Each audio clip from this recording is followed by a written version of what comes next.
Hello students, welcome to the screencast. I am architect Anuja Gopal, Head of Department Architecture from Government Polytechnic College, Bhatinda. Today we will discuss about built-in furniture. As the name suggests, it is the type of furniture which is fixed and not movable. Nowadays, many people prefer such type of furniture for its durability and having great storage spaces. This term is not new. Let's have a detailed outlook of this.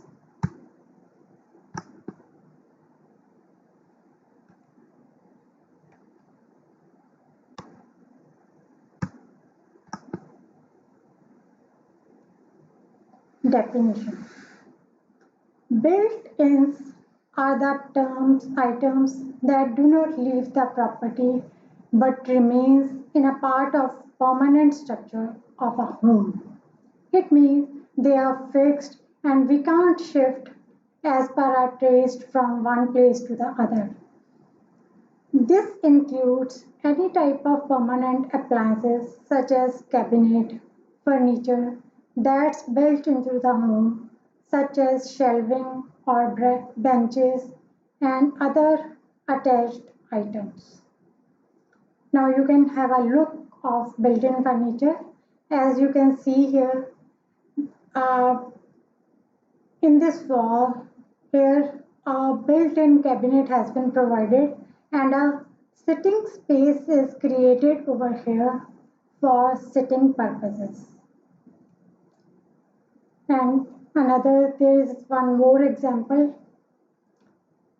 जैसा कि आपको इस sketch में दिख रहा है कि यहाँ पे स्टेयरकेस वाले एरिया के नीचे इस स्पेस को बहुत ही प्रॉपरली यूटिलाइज करके kids bedroom furniture has been designed along with a niche to stack their books and other study materials.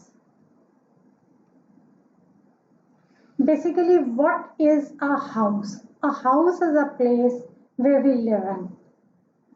A house should be a perfect mix of built-in and movable furniture. अगर हम किसी भी घर में एक ही तरह का फर्नीचर रख देंगे, चाहे वो सारा का सारा बिल्ट-इन हो या बहुत सारा का सारा मूवेबल हो, तो उसमें बहुत ही मोनोटोनसनेस आ जाती है, बहुत ही बोरिंग लुक आ जाती है. We as our designers, as an architects, we have to design each and every spaces perfectly. That's why we use mixture of built-in furniture as well as for mixture of other movable furniture. Built-in ensures that home is designed in a set of pattern, whereas movable furniture gives newness to the home every now and then. इसका क्या मतलब है? Basically जब भी हम कोई घर design करते हैं, अगर हम उसमें सारा का सारा बिल्ट-इन फर्नीचर बना देंगे, हर एक स्पेस, हर एक फर्नीचर की फिक्स्ड होगी, तो हम उस घर में कभी भी नयापन नहीं लेके आ पाएंगे. अगर हमें किसी भी घर में नयापन, किसी भी रूम में एक न्यूनेस लानी है, तो उसके लिए हमें मूवेबल फर्नीचर भी देना पड़ेगा. Now, important part is what is the difference between built-in furniture and movable furniture. This difference will create this difference will clear all our doubts. First one is it is more viable in small homes, whereas movable furniture is generally adopted in spacious homes. जैसा कि इस point से ये clear है कि जब भी एक हम घर बनाते हैं जिसमें रूम साइजेस बहुत बड़े नहीं होते, उस केसेस में हमें जो फर्नीचर दिया जाता है उसकी स्पेस फिक्स करनी होती है, तो उस जगह पे हम बिल्ट-इन फर्नीचर का इस्तेमाल कर सकते हैं. जबकि मूवेबल फर्नीचर अगर हम बहुत ही स्पेशियस होम्स में प्रोवाइड करते हैं, तो वो बहुत ही उसमें इंटरेस्ट क्रिएट हो जाता है। सो जब भी हमने कोई बड़ा एरिया, बड़ा लिविंग रूम डिज़ाइन करना है, तो उसमें हम बिल्ट इन फर्नीचर की बजाय मूवेबल फर्नीचर के ऊपर हम स्ट्रेस देते हैं। Second point is furniture once constructed and installed cannot be moved. जैसा कि इसके नाम से ही सुजेस्ट हो रहा है या क्लियर हो रहा है कि ये जो फर्नीचर है बेसिकली एक ही जगह पे बनते हैं और एक ही जगह पे फिक्स होते हैं। हम अपने मूड के हिसाब से या अपनी यूटिलिटी के हिसाब से इनको चेंज नहीं कर सकते, इनकी पोजीशन चेंज नहीं की जा सकती।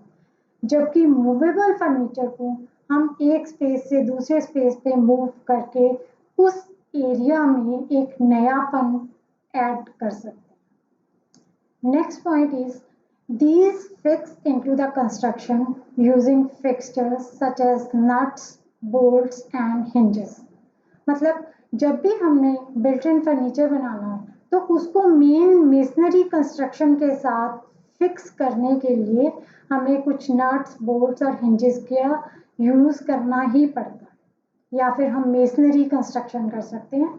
But in case of movable furniture हमें इस तरह के किसी भी फिक्सचर की ज़रूरत नहीं है जो इस मूवेबल फर्नीचर को मेन कंस्ट्रक्शन के साथ फिक्स कर सके। It provides enough storage space, जैसा कि नाम सुजेस्ट करता है कि बिल्ट इन फर्नीचर में अंदर का पोर्शन जो होता है वो बेसिकली हॉलो होता है। तो हॉलो होने की वजह से हम उसको as a storage space use कर सकते हैं। जबकि मूवेबल फर्नीचर में अगर हम स्टोरेज स्पेस प्रोवाइड करते हैं, जैसा कि कुछ लोग आपने नोटिस किया होगा कि बेड्स में बॉक्स बना देते हैं, तो अगर हम उस बॉक्स में ज़्यादा सामान पैक कर देते हैं या लोड कर देते हैं तो उस बेड को मूव करना नियरली इम्पॉसिबल हो जाता है, जो कि उस चीज़ का फंक्शन ही चेंज कर देता है। सो हमें इस तरह के फर्नीचर, मूवेबल फर्नीचर को लाइट वेट बनाना है ताकि हम उसको अपनी नीड के हिसाब से, एक नया लुक देने के हिसाब से उसको एक स्पेस से दूसरे प्लेस तक मूव कर सकें। This is an example of a bedroom. Here you can see we have a little area for circulation space. As you can see, this box bed is an example of built-in furniture. This cabinet has been provided to store various luggage or various articles, and this sitting has been created by in front of the wall to create a additional sitting area in this bedroom. Whereas this is an example of movable furniture. These are freestanding units। मतलब free standing का मतलब क्या है, इस furniture के unit को हम इस प्लेस से हटा के दूसरी जगह पे कर सकते हैं। जो सिंगल यूनिट्स हैं उसको लार्ज यूनिट के सामने रख सकते हैं, वो हम अपनी नीड्स के हिसाब से इस रूम को खाली भी कर सकते हैं। But in case of built in furniture this is not possible at all. Now what are the advantages of built-in furniture? Built-in furniture offers many advantages over standalone or freestanding furniture। Stand-alone और freestanding furniture का क्या मतलब होता है? Basically वो furniture जिसको हम move कर सकते हैं या वो अलग ही खड़े होते हैं, उसको किसी सपोर्ट की ज़रूरत नहीं होती या वो कहीं पे भी फिक्स नहीं होते। These are less expensive as compared to standalone furniture of the same type and same size। अगर हम built-in furniture और stand-alone furniture जो कि एक ही तरह का है और एक ही साइज का आपस में कंपेयर करें, तो जो built-in furniture है उसकी कॉस्ट हमेशा ही stand-alone furniture से कम। You can maximize the use of most unusual spaces। कई बार ऐसे कुछ स्पेसेस होते हैं जिसमें हम किसी भी चीज़ को बार बार मूव नहीं कर सकते, उन चीज़ों को वहाँ पे फिक्स ही करना होता है, तो उस जगह की बेस्ट यूटिलिटी होती है कि वहाँ पे हम बिल्ट इन फर्नीचर प्लेस करते हैं। अब this is an example of a small bedroom for kids. Here you can see the space has been properly utilized by providing a bed over here, which is moving across the two walls, and a study table has been provided along this wall.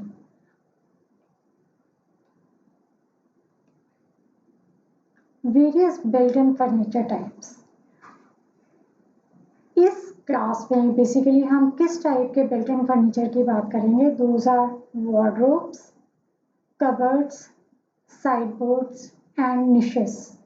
Basically आप सबने इन सब चीज़ों के बारे में बहुत कुछ सुना होगा या आपको बहुत नॉलेज भी होगी या ये टर्म्स आपको क्लियर भी होंगी, but still I want to go through these terms. कुछ लोग वार्डरोब और कबर्ड को या कबर्ड और साइड बोर्ड को आपस में मिक्स कर देते हैं, बट मैं इसका क्लियर आइडिया आपको देना चाहती हूँ। बेसिकली वार्डरोब्स क्या होती हैं?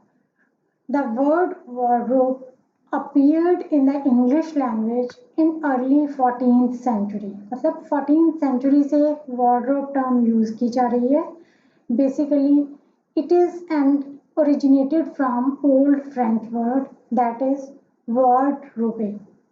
Wardrobe का क्या होता है? Warder का means होता है to keep, to guard और to robe. Robe means garment. किसी भी गारमेंट को हम रोब बोल सकते हैं। तो मतलब जिस कैबिनेट में या जिस वार्ड अलमीरा में हम गारमेंट्स स्टोर करते हैं उसको हम वार्डरोब्स बोलते हैं। It is used for storing clothes. Basically wardrobes कहाँ पे यूज होती हैं? जहाँ पे हम लोग अपना ड्रेसिंग एरिया प्रोवाइड करते हैं। बेडरूम के साथ ड्रेसिंग एरिया यूज बनता है, तो उस ड्रेसिंग एरिया में हम वार्डरोब्स डिजाइन करते हैं। Types of wardrobe. Wardrobes are of 4 types. First one is stand alone wardrobes. Stand alone wardrobe का क्या मतलब होता है कि इसको रूम के बीच में हम कहीं पे भी सुटेबल स्पेस पे खड़ा कर सकते हैं। ये इंडिविजुअल यूनिट होता है, इसको किसी भी सपोर्ट की ज़रूरत नहीं होती। सपोर्ट का मतलब ये नहीं कि वॉल के साथ इसको प्लेस करना मैंडेटरी है, इसको कहीं पे भी हम प्लेस कर सकते हैं और ये एक तरह से 2 रूम्स या 2 एरियाज को सेग्रीगेट भी कर सकता है। Second one is sliding wardrobes. कुछ ऐसे एरियाज होते हैं, कुछ ऐसी स्पेसेस होती हैं जहाँ पे हमें वार्डरोब तो प्रोवाइड करना होता है, पर वहाँ पे वार्डरोब के शटर्स को खोलने की स्पेस नहीं होती। एनफ स्पेस अवेलेबल नहीं होने की वजह से वहाँ पे हम जो शटर्स हैं उस वार्डरोब के स्लाइडिंग पैटर्न में बना देते हैं ताकि वो मिनिमम एरिया कवर कर सकें और हम अपनी यूटिलिटी के अकॉर्डिंगली वहाँ वार्डरोब भी डिज़ाइन कर सकें। Now third type is built in wardrobes.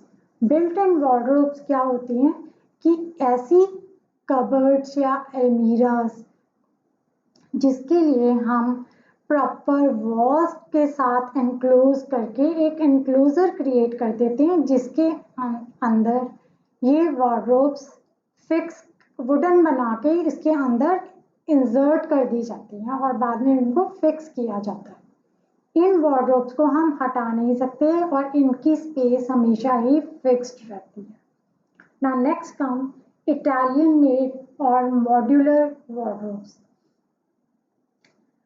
Modern world में आजकल हम मॉड्यूलर वार्डरोब्स को मैक्सिमम यूटिलाइज करते हैं। मॉड्यूलर वार्डरोब्स का क्या मतलब होता है कि उसमें जो उसकी एसेसरीज हैं वो रेडीमेड अवेलेबल होती हैं। जैसे मॉड्यूलर किचन्स होती हैं वैसे मॉड्यूलर वार्डरोब्स होती हैं जिसमें हिंजेस, लैचेस वगैरह की सब की साइजेस फिक्स होते हैं और हम अपनी यूटिलिटी के अकॉर्डिंगली उनको उस जगह पे प्लेस कर देते हैं।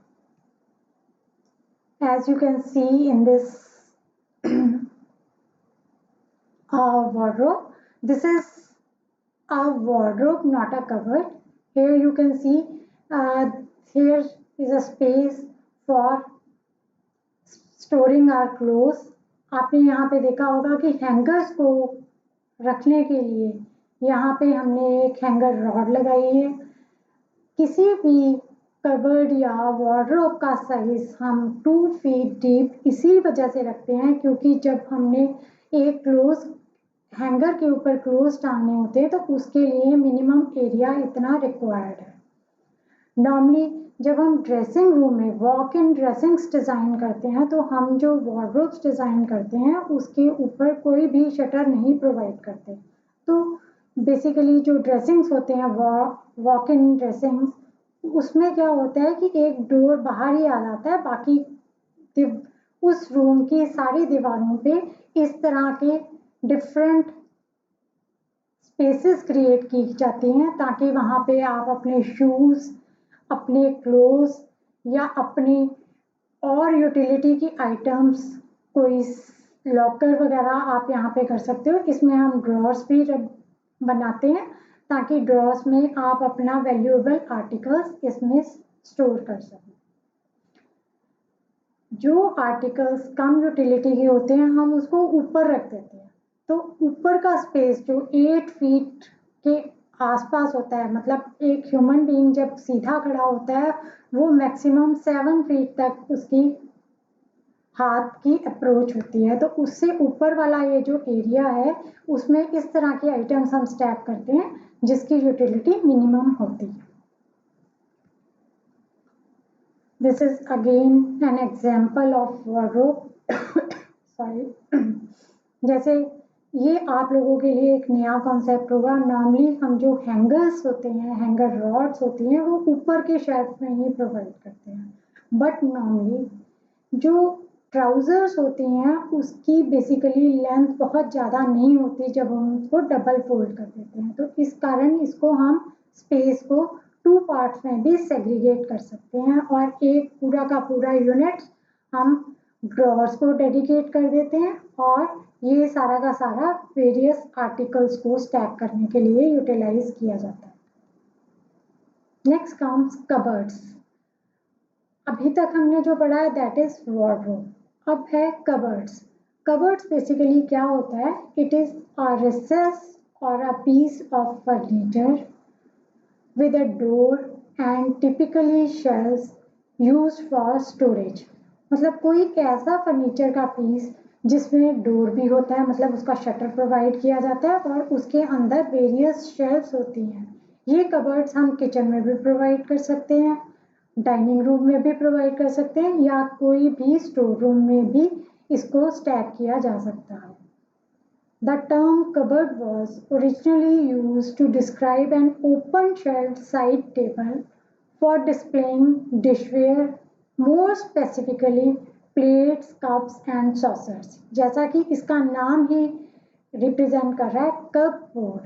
कबर्ड में क्या होता है बेसिकली, जिस तरह से ये हम देखते हैं, वेस्ट हाइट तक की एक यूनिट डिज़ाइन किया गया है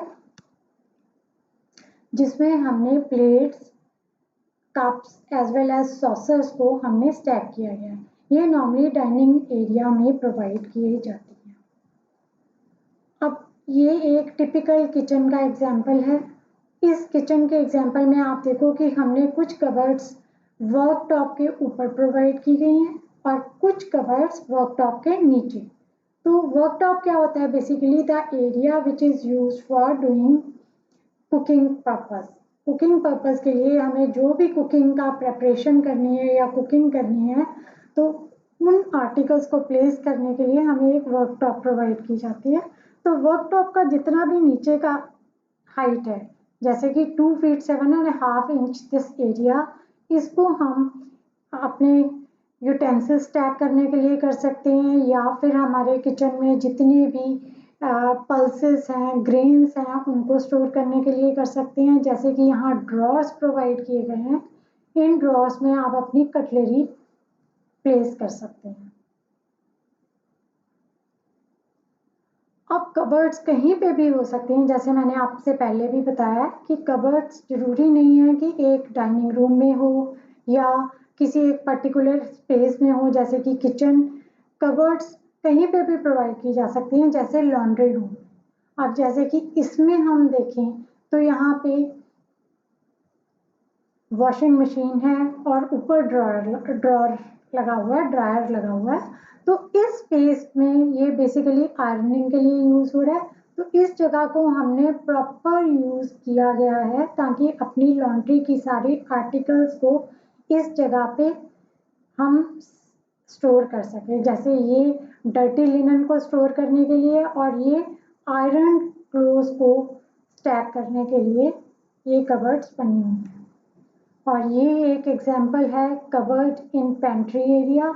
जैसे कि पेंट्री में हमारे पास बहुत सारे ईटेबल आइटम्स होते हैं, तो उन ईटेबल आइटम्स को एक प्रॉपर जगह पे एक पर्टिकुलर वे में स्टैक करने के लिए हम कबर्ड्स पेंट्री में जरूर प्रोवाइड करते हैं। Now comes the third point, that is side boards. अब साइड बोर्ड्स क्या होते हैं? A flat topped piece of furniture with cupboards and drawers used for storing crockery, glasses and table linen. अब जैसे मैंने कबर्ड का एग्जांपल दिया है, इसी तरह से जो साइड बोर्ड्स होते हैं ये वेस्ट हाइट तक होते हैं। मतलब इनकी हाइट फुल हाइट नहीं होती, 8 फीट तक हम प्रोवाइड नहीं कर सकते। साइड बोर्ड्स क्या होते हैं? शॉर्ट स्टोरेज स्पेस होती है और ये इसको कबर्ड की तरह ही हम यूटिलाइज करते हैं। इसमें ड्रॉर्स प्रोवाइड करते हैं और क्रॉकरी की सारी आइटम्स डाइनिंग एरिया से यूटिलाइज होते सारी चीज़ें हम इसमें स्पेस करते हैं। It is an item of furniture traditionally used in the dining room for serving food, for displaying serving dishes and for storage purpose. Basically इसका साइड बोर्ड का पर्पस होता है ड्राइंग कम डाइनिंग के बीच वाला जो स्पेस है। मतलब sometimes sideboards act as a partition between the living room as well as the dining area. Here you can see a traditional sideboard. इस टीक पीस में, साइडबोर्ड के पीस में आप ड्रॉर्स को चेक कर सकते हो, नीचे स्टोरेज स्पेस देख सकते हो और उसके ऊपर का जो टोटली एरिया है उसको हम एस्थेटिक्स के लिए यूज करते हैं, कुछ ना कुछ डेकोरेटिव आर्टिकल्स को स्टैक करने के लिए। अब जैसे कि ये साइड बोर्ड में आप देखो कि इस मॉड्यूलर साइड बोर्ड में हम जो लेंथ वाइज रखते हैं एक piece that is 15 feet 6 inches और ड्रॉर्स की हाइट हम मैक्सिमम 6 इंचेस तक रखते हैं और नीचे के जो शेल्फ्स हैं जिसमें हम क्रॉकरी वगैरह स्टैक करते हैं तो उसमें 9 फीट 5.5 इंच तक हम हाइट दे सकते हैं और इसमें काफ़ी यूनिट्स हो सकते हैं एज पर our utility. Now, this is the last topic of this lecture, that is niches. आप लोगों ने सब ने niches का नाम सुना होगा। तो niches होती क्या है? Basically, these are a shallow recess, especially one in a wall, to display a statue or other ornament. हमारे घर में बहुत सारी अच्छी अच्छी पेंटिंग्स हैं या कुछ डिस्प्ले यूनिट्स होते हैं या कोई स्टैचू बहुत अच्छा है, कोई अपीलिंग है, तो उसको हम स्टैक करने के लिए और उस एरिया को हाईलाइट करने के लिए बेसिकली हम वॉल में 9 इंचेस थिक ब्रिक वॉल में निश क्रिएट कर देते हैं। ये जो निश है ये 3 इंच की भी हो सकती है, 1.5 इंच की भी हो सकती है एंड 4.5 इंच की भी हो सकती है। It is basically a hollow in a wall, especially designed in a wall to put artistic objects. जैसे कि मैं इस स्केच में आपको दिखाऊंगी, ये बेसिकली एक टॉयलेट का इंटीरियर व्यू है और इसमें आप टॉयलेट में जो निशेस प्रोवाइड की गई हैं आप उसको ध्यान से देख सकते हो, और उसमें हम स्पॉटलाइट्स प्रोवाइड करके जो आर्टिकल्स हमने इन निशेस में डिस्प्ले किए हैं उसको हाईलाइट भी किया जा सकता है और एक इंटरेस्ट भी क्रिएट किया जा सकता है। जैसा कि लिविंग रूम में इस तरह डिफरेंट साइजेस की डिफरेंट शेप में डिफरेंट निशेस क्रिएट कर सकते हैं और उसमें डिफरेंट डेकोरेटिव आर्टिकल्स को यूज कर सकते हैं, रख सकते हैं, और जो कि इस एरिया को ये बहुत ही ज़्यादा अपीलिंग बना देता है। Now this is richest wall niches. जैसे कि मैंने आपको पहले बताया है कि जो वॉल होती है उसकी थिकनेस नॉर्मली हम 9 इंचेस रखते हैं। तो जब हमने रिसेस्ड वॉल निश बनानी है तो जहाँ पे हमने निश क्रिएट करनी है, जहाँ पे हमने अपना एक आर्टिकल स्टैक करना है या फिर किसी स्टैचू को रखना है, तो उस जगह पे उसको हम 4.5 रिसेस बना देते हैं ताकि उस आर्टिकल को वहाँ रखा जा सके और डाउन लाइट से उस चीज को हाईलाइट भी किया जा सकता है। जैसे कि इस आप छोटी सी आर्च शेप में एक निश क्रिएट की गई है और उसमें बहुत ही ब्यूटीफुल पेंटिंग्स आप रख सकते हो और लाइट से उसको हाईलाइट भी किया जा सकता है। So this is all about our today's lecture. इस लेक्चर में बेसिकली हमने क्या पढ़ा है, what are different types of built in furniture, cupboards क्या होती हैं, वार्डरोब्स क्या होती हैं, साइड बोर्ड्स किसको बोलते हैं और निशेस क्या होती हैं। आई होप आपको ये सब कुछ समझ आ गया होगा। Thank you so much.